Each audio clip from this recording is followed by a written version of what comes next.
Que la grâce et la paix vous soient données de la part de Dieu notre Père et de Jésus-Christ notre Seigneur. Amen.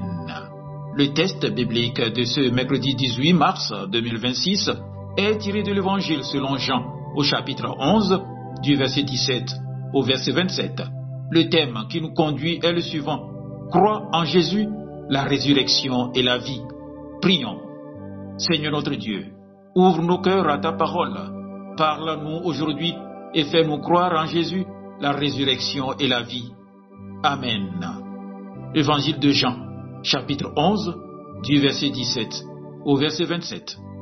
Jésus étant arrivé, trouva que Lazare était depuis 4 jours dans le sépulcre, et, comme Béthanie était près de Jérusalem, à 15 stades environ, beaucoup de Juifs étaient venus vers Marthe et Marie pour les consoler de la mort de leur frère. Lorsque Marthe apprit que Jésus arrivait, elle alla au-devant de lui, tandis que Marie se tenait assise à la maison.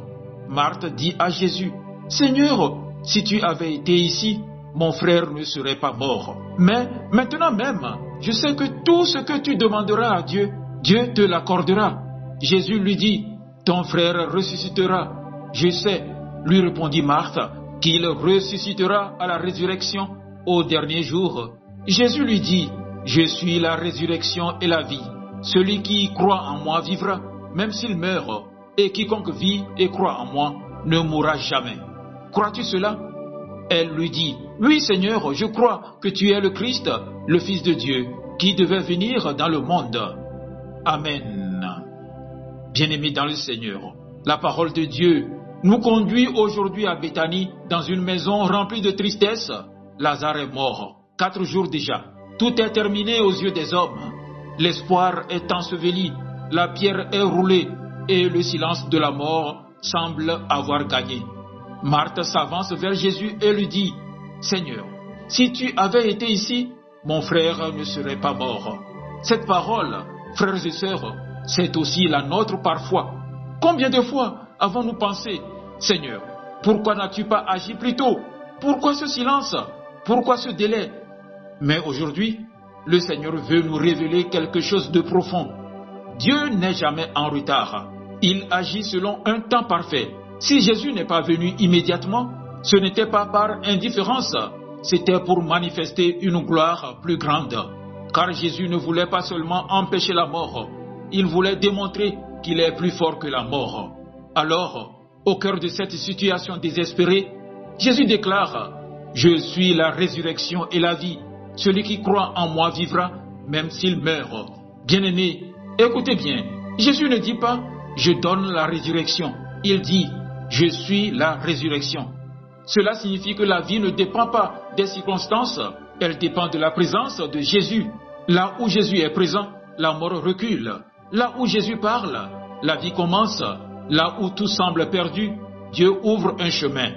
Peut-être aujourd'hui, portes-tu en toi une situation morte, un rêve abandonné, une relation brisée, une foi affaiblie, quelque chose que tu as déjà enterré.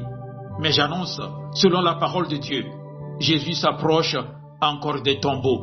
Et avant d'agir, il pose une question essentielle. Crois-tu cela? Il ne demande pas si tu comprends tout.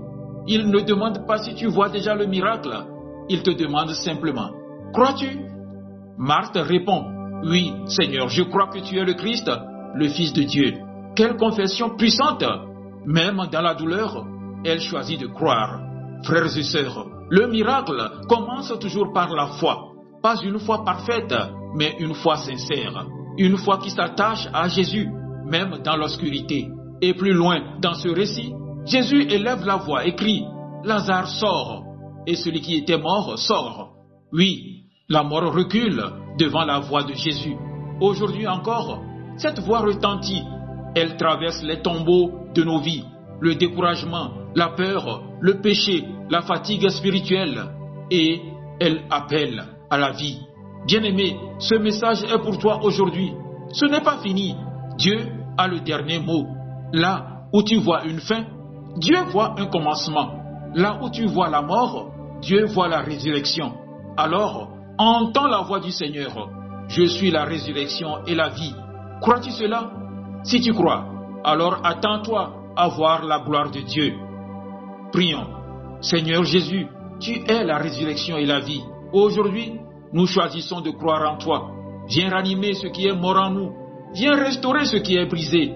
Viens réveiller notre foi. Nous proclamons que tu es vivant et que rien ne t'est impossible. Amen.